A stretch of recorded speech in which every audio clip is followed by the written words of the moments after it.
Fantastic news, Kyle. You've been reading more? Oh, we all like hearing that, don't we? DarbyCast Wildcard Friday. Kyle, my colleague over here, just relayed to me that he was catching up on some Samuel Clemens. What was the book, Kyle? Tom Sawyer and Huck Finn? A little bit dicey these days, allegedly. I think they have a little bit of language in there that isn't smiled upon by many. But I guess good job anyway. I thought it was a good book. Just guys hanging out, having a good time, painting fences, getting into mischief. You don't see that a whole lot these days. Kids are indoors and they're isolated. But speaking of indoors and isolated, let's talk about January 6th, field trippers that never quite came home. What a fucking mess, right, Kyle? Yeah, that's still going on. How hard can the media and Congress meme January 6th into being serious? How hard can they keep beating this January 6th drum? What a big nothing that was, all things considered.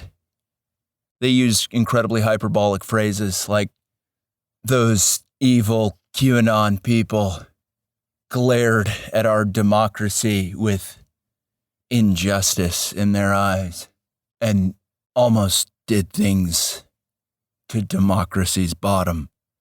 The kind of thing that only happens in prison and San Francisco. Very inappropriate. That's what congressmen are saying about January 6th. I get it.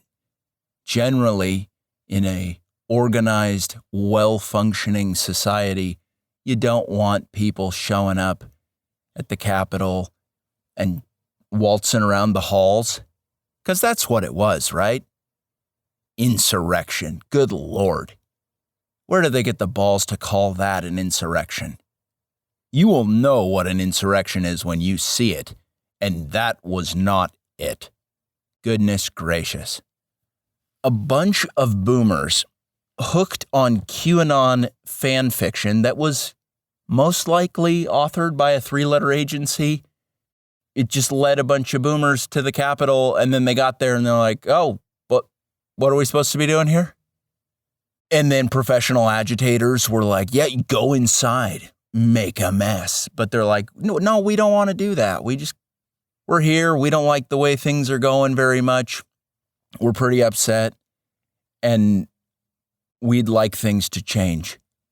That's the general message. Then you had the guy with the Viking helmet and the fur vest show up. And he just kind of had himself a little bit of a day. He seemed like he was having a blast. Yeah, what insurrections have people showing up in festive costumes? Also, senior citizen females are there.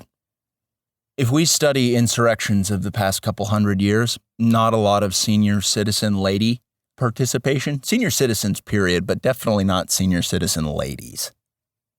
Now, let's talk about how serious this insurrection was. Everyone left when they were asked to leave. Do you remember that? When Donnie J was like, thank you, everyone, it's time to go home. And everyone was like, okay, that's it, I guess. So if you were rooting for an insurrection, that was the most disappointing thing you'd ever seen. And then if you wanted some reason to justify a increase in your authoritarian measures, you're like, well, this wasn't quite it, but what if we said it was? What if we said this was really intense? Do you think we could prove it to people? Do you think we could start an investigation with the taxpayers' money? Hasn't this been cute? The January 6th show trials? Just the sloppiest piece of Soviet theater that I could imagine. At least hire somebody from the West Coast one of your Hollywood stooges to give you a little coaching on story structure and just overall presentation. Or maybe you just ask somebody with a lick of common sense to say, does this thing have any legs? Or are we just blowing so much smoke that we look like assholes? And then a rational actor would have said to anybody pursuing a January 6th grand jury or whatever the hell they're putting on, they'd be like, yeah, it just, you don't have the material. There wasn't a ton of action. You're trying to equate a backup on the freeway traffic jam to the bombing of Hiroshima and Nagasaki.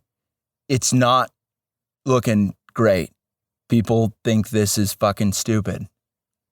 But no, they're not going for that angle. They're going hard in the paint. These overpaid half-wits. Just remarkable, isn't it, Kyle? Hearing the kind of crap that they're saying about the January 6th thing. And citizens have every right to be concerned about the direction of the country, do they not, Kyle? Got a half brain-dead quasi-corpse at the helm of the ship. Talking about Biden, obviously. The economy's tanking. People are dropping out of society. The general social fabric is deteriorating in a pretty colossal fashion. I think I said this last week, but I'm going to say it again. I'm beginning to wonder whether I'm developing some kind of late onset autism or whether people's social skills are just degrading from too much internet nonsense and too much emotional stress. They never really give the people a break in this country, do they? It's just one hyper-sensational news story to the next. And they never let you come up for air. Because that's the commie playbook. Keep you on your heels the whole time that you can't make any sort of good decisions because you're so rattled all the time. Listen, I get wrapped up in the nonsense as well. Some days I find that I'm tired. Kyle, that was like 3 days ago. Boy, was I tuckered out, huh? But so were you, Kyle. So were you. But if you've been listening to this show for any length of time, you're well aware that things are pretty fucking upside down and sideways in our country, and you're just kind of watching it all unfold in real time. And that's tricky, right? Because some days it's a comedy and other days it's a tragedy. And those tragic days, they hurt. They hurt. Seeing how painfully stupid some people are, well, also noticing how deviously evil some people are. It's just like, gosh, a lot of ugliness in this world. Ugly people in a spiritual sense. Very disgusting looking in their spirits. But you gotta love how Congress has just pivoted into this January 6th show trial, right? Ignore all the legitimate concerns of the citizenry and instead take the people who were pretty thoughtful in their intentions to show up. That's more than can be said for most people. I'll go ahead and tip my hat to that. I didn't have that in me, not on that day. But they fell for the QAnon thing. The whole Q thing may have been real for about a week or two in the beginning, and then 3-letter agencies, NSA, CIA, DOD, FBI, whichever one it was, they were like, oh boy, this is too tantalizing to ignore. What if we cultivated what this could be and then got a bunch of people to show up at the Capitol, and then we could say that our democracy was about to get raw-dogged and nobody was even kissing her first. Have you heard some of the things that they're saying about democracy? The way they're anthropomorphizing democracy? Watching left-leaning media anchors attempt their hand at poetic speech is one of the most joyous things that I've done in recent history. People who are entirely dead inside, complete and utter intellectual prostitutes, with very little autonomy and self-respect, speaking to their producers behind the scenes. And the producer says, okay, Don Lemon, you stupid son of a bitch, try some slam poetry about democracy and relate it to January 6th. But remember, make it really intense, because January 6th was a lot like Pearl Harbor, and it was also like 9/11, but it was also kind of like the Civil War. It was like Civil Pearl 11. That's right, Civil War, Pearl Harbor, and 9/11 all into one. Civil Pearl 11. Son of a bitch.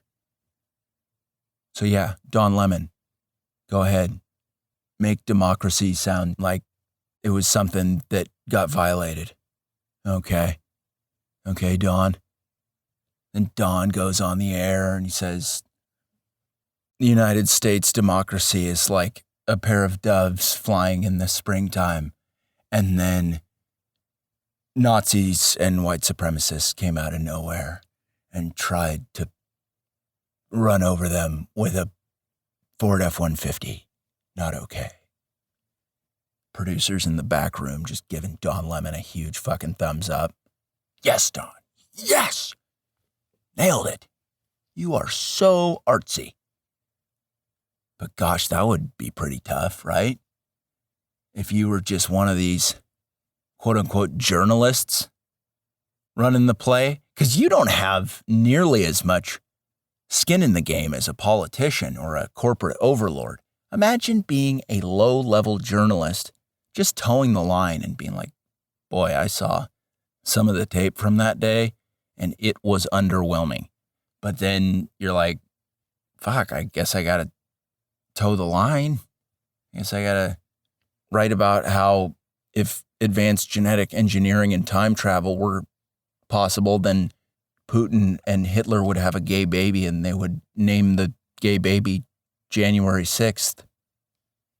That's the level of seriousness happening in left-leaning media these days. Goodness gracious.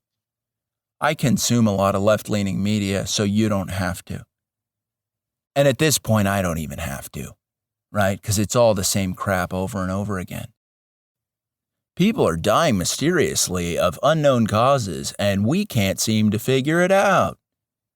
Global warming is an issue. Racism is now on steroids.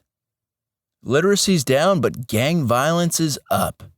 And that's a good thing. Isn't that great when articles end, and that's a good thing? So where are the January 6th protesters now, Kyle? I don't know why I'm asking you that. I already know. They're on buses. They're being bussed around some kind of weird prison loophole where if prisoners are in transit, they can't really be tried for anything. So you just drive them around. If you don't have a good crime to pin on someone, you just arrest them, imprison them, and then put them on the road. That's something that I guess we do in the country. And let's make no mistake about it. These people are political prisoners. Well-meaning, disaffected boomers who got a little too caught up in the QAnon hype and didn't realize that they were getting hosed. Bless their hearts. These are generally, I would say, good people who enjoy barbecues, friendship, and maybe a trip to Chick-fil-A from time to time. No problems there. But I tell you what's the real whodunit of all of this. I'm going to kind of crack a big story here. So these people fell for the QAnon thing, right? They show up on January 6th, have some run-ins with some professional agitators that probably work for three-letter agencies or something in that vein. A bunch of stuff goes down. Left-leaning media and Congress people start their pearl clutching and say, oh gosh, you almost took democracy's V card. You weren't married to her. And it's like, you don't care about marriage. Don't use examples like that. Okay, guys? Say something more in your lane. They showed up at the democracy orgy and didn't bring any lube. That seems more like their style. But you have these people and then you just throw them in prison. So Soviet. Just hammer time. hammerandsickletime.com. So you take all these people, you make up some interesting charges and say you did so many felonies and you're a national security threat for walking around the halls of Congress without any sort of firearms. You just waltzed around slowly. Didn't use any advanced tactics. Didn't secure anything. You just walked around and then left. But we're going to charge you with a bunch of stuff because you're nuts. You're crazy. And you're so dangerous. Senior citizen, patriot Gladys. We can't have 85-year-old Gladys walking around. Not if we want to keep democracy pure and gentle and majestic like a pod of dolphins. Right, Don Lemon? Pod of dolphins? Democracy? That's what it is, right? So these people that have been imprisoned, what next for them after the bus rides? Because the bus rides serve a distinct purpose. And I have a hunch. I have strong intuition. We know this, right, Kyle? I think these QAnon formers are going to become pretty pissed, pretty radicalized. If I were in their shoes, I'd be pretty upset. This happened like a year and a half ago, wasn't it? And there have been people that have been not in jail, but in prison this whole time because they decided to show up and wave a $3 American flag made in China and hang out, loiter around the Capitol for a little bit. Anyone who thinks that the events of that day were a whole lot more than the way that I'm describing them, boy, do you need to get your head checked or get some new friends. Can you imagine how many democracy orgies there have been in major metropolitan areas in the United States where a bunch of lefties just get together and molest each other and talk about January 6th? Because I'd say that you might be able to imagine that and then realize that that's probably actually something that goes down weekly, if not daily. But we've been over this. You gotta toe the line. Because the moment you start to ask good questions, you're screwed if you're a lefty. Good questions are the antidote to whatever it is you consider your quote-unquote ideology. You have no idea what game you're playing. There's probably a lot of lefties who were just really agreeable, nice people who got in way too deep to this whole thing. Like politics. Politics is not for everyone. It really isn't. But you got some overly nice people with no real guiding values or principles. They're just kind of empty vessels. They've just been running whatever play has been given to them for their whole lives, either by the American education system or corporate America or, whomever, cultural icons. And so it was pretty easy to just say like, hey, you, Harriet, our political platform is be nice to everybody. What do you think about that? And then Harriet says, oh, that doesn't sound so bad. And then slowly these dirtbags start layering in more stuff. It started with, oh, Harriet, we've got nice ideas and we're actually really good people. And that was all it took, right? That was all the sales pitch that was needed for some people and be like, well, they said they're the good guys, so like, why wouldn't they be? So now you have a bunch of political tourists in the game and they've been going along with this thing for a long time. And maybe at one point or another, they were like, wait a second.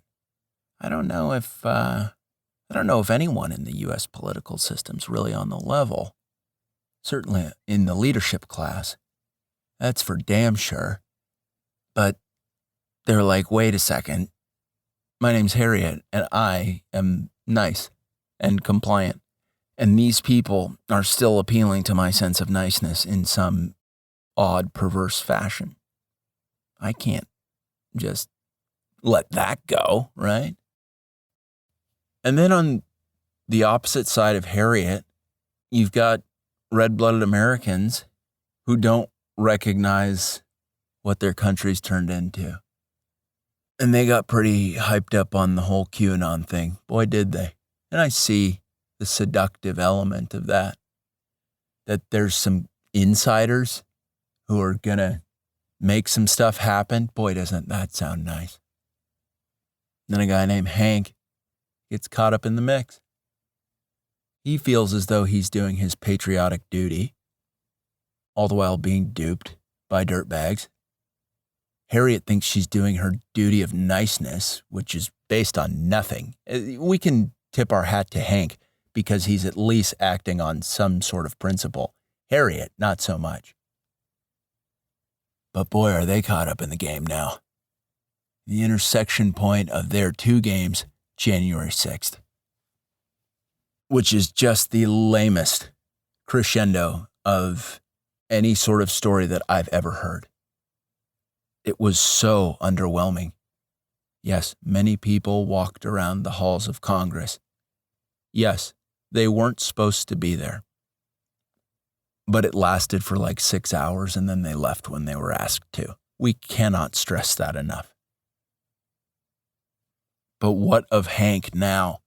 Hank has been riding around on a bus for a year and a half with these other people who are pretty fired up on the QAnon thing. And there's a lot of potential that these people have not heard that the whole QAnon thing wasn't entirely on the level. And so they're still hyped up on it and they're riding around in buses together and they're stoking the fire and boy, are they going to be pissed. But what does that do? When you release them and they're all pissed and radicalized and insane because you've taken them on a year and a half road trip to nowhere, what then? Hank is going to be a dangerous person. Not because he's developed additional skills, but because he was severely mistreated and tortured in some capacity for the crime of an unauthorized walk. Hank heard from his neighbor, Robert, that going to the Capitol was the right thing to do and that there were some insiders who were orchestrating the whole thing and that Trump was finally going to bring justice to a corrupt empire. You can see how that sounds really appealing. I think we all can. That sounds amazing. But it didn't happen. Boy, did it not. What's the best possible outcome for a guy like Hank? I'll tell you what it is. It's listening to this episode of the DarbyCast and hearing from me and others saying, Hank, I'm sorry that these ruthless fucks in power not only duped you into showing up to a sting operation, but then threw you in a bus for a year and a half? My goodness, Hank, not okay. Loved where your heart was, and there may be a time when you get to exact some sort of, I don't want to call it revenge, Hank. I really don't. Leveling of the scales, Lady Justice. How about that, Hank? And he would say, can we go to Chick-fil-A? I haven't eaten anything really tasty in a while. It's been bologna sandwiches with no mayo. Check that with light mayo. Poof, now that's torture. Am I right? But yeah, just to kind of bring your attention to something, the current regime is bussing around political prisoners who really haven't done a whole lot wrong. They just showed up one day and were like, hey, my neighbor told me to show up here. Sounded cool. I'd never been to D.C. before. Said there was some kind of a protest where we might get some answers and have some of our grievances addressed. Rumor is there's a little bit of corruption going on in the government, and I don't know. I thought it might be nice to say a thing or two about it. That's how these people got roped into it. Yeah, that's what's going on. All the while, you have latte drinking liberals in cities all over the place where it's too loud to form a coherent thought. The noise levels in cities. Yuck. So people in cities, like Harriet, just cruising around, patting themselves on the back for being upstanding, nice, truth-loving justice seekers, saying Civil Pearl 11 was the oversized club to the baby seal that is our democracy. And many of us have had the hope that there would be some Republican politician who would put his foot down, or hers in the case of Marjorie Taylor Greene, she seems to be reasonably outspoken, and say, hey, so this January 6th show trial that we're doing, we're wasting the taxpayers' money. The people who showed up have legitimate concerns about the way things are going. We're living in a bloated, bureaucratic and technocratic oligarchy/kleptocracy. It's unsurprising that people aren't fired up on the way things are going. You are further irritating people by wasting their money and televising these show trials as if you were going to come to some dramatic conclusion about the nature of people walking around unassisted. But there is no right-leaning politician who said anything like that. And why is that? Because we're kind of running things on a mafia-style wavelength at this point. And if you squeal and get some henchmen to show up at your place and knock your kneecaps and just ice your whole family. So I get it. If you're a right-leaning politician and you're like, I'm actually, I see what's going on and I'm not fired up on it. We understand that you're in trouble. So like maybe when you're on TV, you blink 18 times in rapid sequence to let people know that you know what's really going on. That would be cool. But yeah, this is some serious Soviet fuckery. SovietFuckery.com. But yeah, these trials really instilling confidence in the American people that the people in charge right now are to be trusted and they are super legitimate. Yeah, just don't go against anything we have to say and everything will be fine. Oh, cool attitude. Thanks. People leading every major institution. Thank you. Really appreciate it. But yeah, that's just a little update on what's going on. Pray for Hank, but also pray for Harriet. What a mess.